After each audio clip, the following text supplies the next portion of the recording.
ኤለን መስክ መጽሐፍትን በማንበብ ራሱን የሮኬት ሳይንስ አስተማረ። ዋረን በፌት በቀን 500 ገጾችን ማንበብ ችሏል። ቢል ጌትስ በዓመት 50 መጽሐፍትን አንብቦ ጨርሷል። ነገር ግን አብዛኛው ሰው የማይረዳው ይህንን ነው። ንባብ ልማድ ብቻ ሳይሆን የአእምሮ ማሻሻያ ስርዓት ጭምር ነው። በምታነቡበት በእያንዳንዱ ጊዜ አንጎላችሁ ራሱን እንደገና ያዋቅራል፣ አዲስ የነርቭ ግንኙነቶችን ይፈጥራል፣ የደከሙትን ያጠነክራል፣ እንዲሁም በፍጥነትና በጥልቀት የማሰብ ችሎታን ያሻሽላል። ስለዚህ በዚህ ቪዲዮ ይህ ሁሉ እንዴት መሆን እንደሚችል በእውነተኛ ኒውሮሳይንስና በንባብ አእምሯችሁን ከሌሎች ዘዴዎች በበለጠ ፍጥነት እንዴት እንደሚለውጥ በሚያሳዩ ተግባራዊ ምሳሌዎች እናያለን። 10,000 ሰብስክራይበር ለመግባት ጥቂት ብቻ ይቀሩናልና ሰብስክራይብ እና ላይክ በማድረግ ጀምሩ። አእምሯችሁ በሚያስገርም ሁኔታ ቀን በቀን በምታደርጉት ነገር ላይ ተመርኩዞ በሁለት የተለያዩ መንገዶች ያገለግላችኋል። የመጀመሪያው መንገድ ሁሌም ራሳችሁን በሶሻል ሚዲያ በተመልካችነት ካገኛችሁት ወይም ሁሌም ስልካችሁን ስክሮል የምታደርጉ ከሆነ የትኩረት ጊዜያችሁ ወደ 8 ሴኮንዶች አካባቢ ይቀንሳል። ምን ማለት ነው ካላችሁኝ፣ በሶሻል ሚዲያ በጣም አዲክትድ ስትሆኑ ወይም ሱሰኛ ስትሆኑ አእምሯችሁ ለነገሮች ትኩረት የሚያደርገው በጣም ለአጭር ጊዜ ብቻ እየሆነ ይመጣል። ምክንያቱም በሶሻል ሚዲያ ላይ የምናያቸው ቪዲዮዎች ሆነ ጽሁፎች እጅግ በጣም አጫጭር ስለሆኑና አእምሯችሁ በሱ ሼፕ ስለተደረገ እናንተ ሳይታወቃችሁ የረጅም ጊዜ ትኩረቱን ቀስ በቀስ እያጣ ይመጣል ማለት ነው። ይኸውላችሁ ማህበራዊ ሚዲያ በምትጠቀሙበት ጊዜ ትናንሽ የደስታ ወይም የመነቃቃት ስሜት ይሰማችኋል። እሱም ዶፓሚን ይባላል። ነገር ግን ከምታዩት ነገር ላይ ምንም ነገር በትክክል አታስታውሱም ወይም አትማሩ። የሚሰጣችሁ ጊዜያዊና ቅጽበታዊ ደስታ ብቻ ነው። ከዛ ግን በአእምሯችሁ ውስጥ አይቆይም። አእምሯችሁ ላዩን ብቻ ስለሆነ የሚያየው ጥልቅ አስተሳሰብ በሚጠይቅ በማንኛውም ነገር ላይ ማተኮር የበለጠ ከባድ ይሆንባችኋል ማለት ነው። በተቃራኒው ደግሞ ወደ ሁለተኛው መንገድ ስንመጣ ስክሮል ከማድረግ ይልቅ መጽሐፍ ስታነቡ ሁሉም ነገር ይለወጣል። አእምሯችሁ መፍጠኑን ያቆምና መረጃን በጥልቀት ይቀበላል። እንዲሁም በጊዜ ሂደት ትኩረታችሁ በራሱ ጊዜ ተፈጥሯዊ በሚመስል መንገድ እያደገ ይሄዳል። በአሜሪካ የኤምአይቲ ዩኒቨርሲቲ ተመራማሪዎች በንባብ ወቅት ያለውን የአንጎል እንቅስቃሴ ላይ ጥናት አድርገዋል። በዚህም መሰረት ለረጅም ጊዜ መጽሐፍቶችን ማንበብ ትኩረት የማድረጊያ ጊዜንና ነገሮችን በሚገባ የመገንዘብ አቅምን በ50% እንደሚጨምር አረጋግጠዋል። ታዲያ ይህ ማለት በምታነቡበት ጊዜ ብቻ ሳይሆን በቋሚነት በማንነታችሁ ላይ የትኩረት ሰው ያደርጋችኋል ማለት ነው። ምክንያቱም የአንጎላችሁ የፊት ለፊት አካል የሆነው ፕሪፍሮንታል ኮርቴክስ አክቲቭ መሆን ስለሚጀምር ነው። ይህ የአንጎል ክፍል በዋናነት ክሪቲካል የሆኑ ሐሳቦችን ማመንጨት፣ ውሳኔ መስጠትን ወይም ዲሲዥን ሜኪንግ፣ እቅድ ማውጣትን ወይም ፕላኒንግ እንዲሁም ውስብስብ ችግሮችን መፍታት የሚባሉትን ነገሮች በኃላፊነት ይተገብራል። ሳይንቲስቶች ይህን ክፍል the CEO of brain ይሉታል። ታዲያ በዚህ የምርጫ ነፃነት በተሞላበት ዘመን ሁሉም ነገር ቀርቦላችሁ ጥሩን የመምረጥ ኃላፊነትና ፍላጎት የናንተ ነው። ስለዚህ መጽሐፍ ከመያዝ ይልቅ ስልካችሁን በምታነሱበት በእያንዳንዱ ጊዜ አእምሯችሁን የተዘናጋና ትኩረት የማያደርግ እንዲሆን እየመረጣችሁ ነው። ይህም ለረጅም ጊዜ ትኩረት ማድረግና በጥልቀት ማሰብን የበለጠ ከባድ እያደረጋችሁት ነው። በተቃራኒው ደግሞ መጽሐፍትን ካነሳችሁ አእምሯችሁን ብልህና አሳቢ እንዲሆን መንገዱን እየሰጣችሁት ነው። ይህም ማለት ትኩረት የማድረግ ነገሮችን በጥልቀት የመረዳትና የበለጠ የመማር ችሎታችሁን ታጠነክራላችሁ ማለት ነው። አስተውሉ፣ አእምሮ ሁልጊዜም መቀየሩን አያቆምም። አስፈሪው ጥያቄ ግን እየተቀየረ ያለው በየትኛው መንገድ ነው የሚለው ነው። ባለሙያዎች እንደሚሉት ልቦለድ መጽሐፍቶችን ማንበብ ከሰዎች ጋር የተሻለ ኮኔክሽን ወይም ግንኙነት እንዲኖራችሁ ያደርጋል። ምክንያቱም መጽሐፍቱ ውስጥ ስለ ሌሎች ሰዎች ታሪኮች፣ ስለ ሐሳቦቻቸው፣ ስለ ስሜቶቻቸውና ስለ ልማዶቻቸው በገጸ ባህሪዎች ውስጥ የሆነ ነገር ታገኛላችሁ። ከዚህ ውስጥ አእምሯችሁ ስሜቶችንና አመለካከቶችን በተለየ መንገድ መረዳትን ይለማመዳል። ነገሮች በሌላ ሰው ሳይድ ምን እንደሚመስሉ መገመት ትጀምራላችሁ ማለት ነው። ሕይወት በሌላ ሰው በኩል እንዴት እንደሚታይ ትገነዘባላችሁ። ኒውሮሳይንቲስቶች ይህንን the theory of mind ብለው ይጠሩታል። በጣም የሚያስገርመው ነገር ደግሞ ይሄ ነው።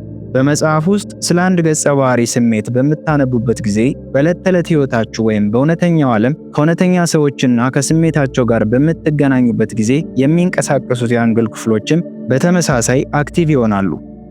ሃርቫርድ ዩኒቨርሲቲ በዚህ ላይ ጥናት አድርጓል። በሺዎች የሚቆጠሩ ሰዎችን በኢሞሽናል ኢንቴሊጀንስ፣ ሰዎችን የማንበብ ችሎታ፣ ግንኙነቶችን ማኔጅ በማድረግና ግጭቶችን በመፍታት ችሎታ ላይ ጥናት አድርገዋል። በዚሁ መሰረት ልቦለድ በመደበኛነት የሚያነቡ ሰዎች ካላነበቡት የበለጠ ከፍ ያለ ውጤት አግኝተዋል። ይኸውላችሁ ስሜትን መግዛት መቻል ወይም ኢሞሽናል ኢንቴሊጀንስ በግንኙነቶች፣ በአመራር እንዲሁም በሙያችሁ ውስጥ ከአይኪዋችሁ በበለጠ በአስተማማኝ ሁኔታ ስለ ስኬታችሁ መወሰን ይችላል። ያንን ልቦለድ ስታነቡ እየተዝናናችሁ ብቻ አይደለም፣ አእምሯችሁን እዚህ ዓለም ላይ ስላለው በጣም ውስብስብ ስለሆነው ነገር ሁሉ ለመረዳት እያሰለጠናችሁት እንጂ። እስኪ አሁን ይህን ጥያቄ ልጠይቃችሁ።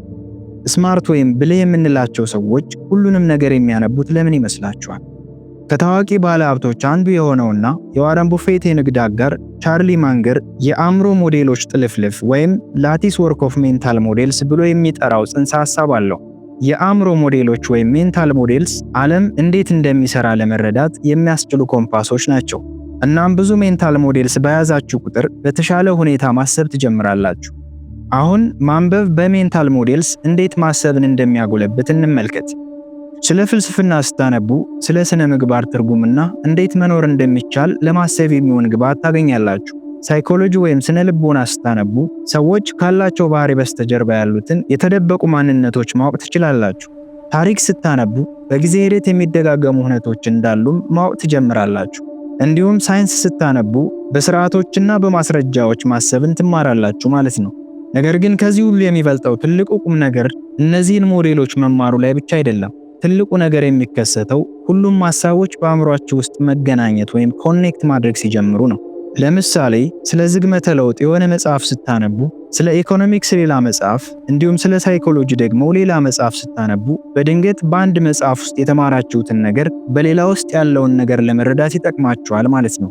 ማንም አስተማሪ ወይም ደራሲ በቀጥታ ያልነገራችሁን ፓተርኖችና ግንኙነቶች ማየት ትጀምራላችሁ። እነዚህ ግንኙነቶች የራሳችሁን ልዩ ግንዛቤዎች እንዲፈጥሩ ይረዳችኋል። ይህ ሁሉ የንባብ ድምር ውጤት ነው። በመጀመሪያ ቀን አንድ አዲስ ሐሳብ ትማራላችሁ። ከአንድ ወር በኋላ ከ30 በላይ አዳዲስ ሐሳቦችን ማግኘት ትጀምራላችሁ። ከአንድ ዓመት በኋላ ደግሞ በአእምሯችሁና በማንነታችሁ ውስጥ ሙሉ ለሙሉ የተለየ የአሰራር ስርዓት ትላበሳላችሁ ማለት ነው። ይህንን ዋረን ቡፌት በቀላሉ እንዲህ ሲል ገልጾታል። ዕውቀት ልክ እንደ ኮምፓውንድ ኢንተረስት ይከማቻል። በጣም ብልህ የሆኑ ሰዎች የተወለዱት የላቀ አእምሮ ይዘው አይደለም፣ በየቀኑ በማንበብ ብልህነታቸውን ይጨምራሉ እንጂ ብሏል።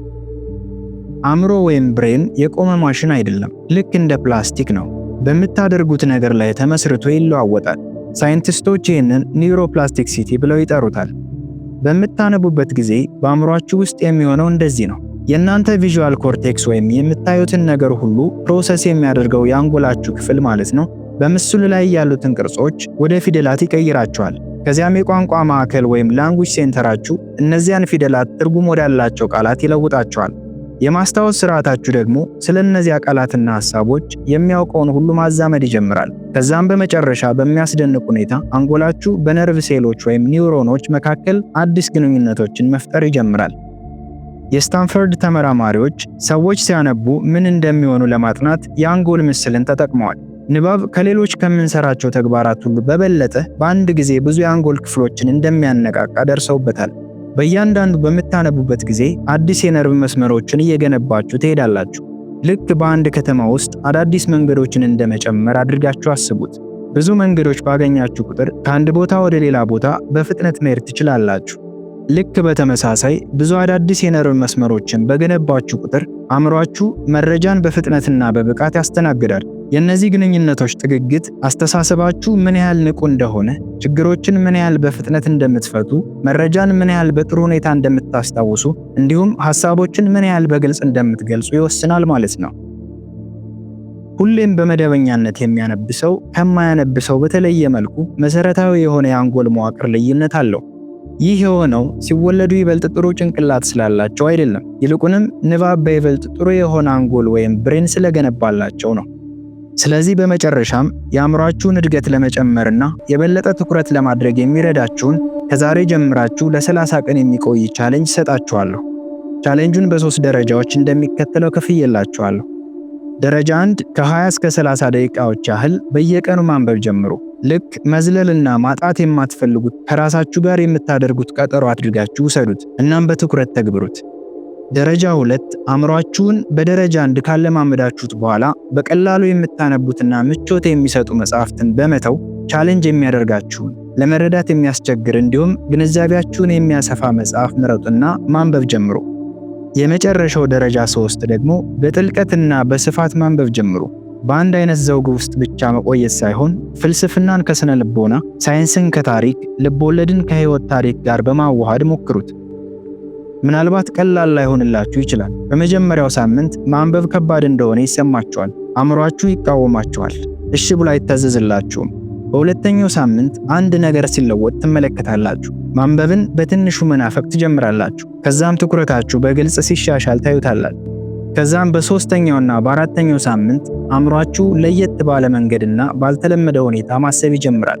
ውስብስብ ይመስሏቸው የነበሩ ችግሮች ሁሉ አሁን በቀላሉ ልትተገብሯቸውና ልትፈቷቸው የምትችሏቸው ይሆናሉ። ከሰዎች ጋር የምታደርጓቸው ውይይቶች ይበልጥ ጥልቀት ይኖራቸዋል። ከዛም ሐሳቦች በቀላሉ ከአእምሯችሁ ይፈልቃሉ ማለት ነው። የዛሬው ቪዲዮ ይህንን ይመስላል። ቪዲዮን ከወደዳችሁት ላይክ በማድረግ ቅንነታችሁን አሳዩ። ቀጣይ ቪዲዮ እንዲደርሳችሁ ሰብስክራይብ በማድረግና የደወል ምልክቷን በመጫን ቤተሰብ ይሁኑ። ሰላማችሁ ይብዛ።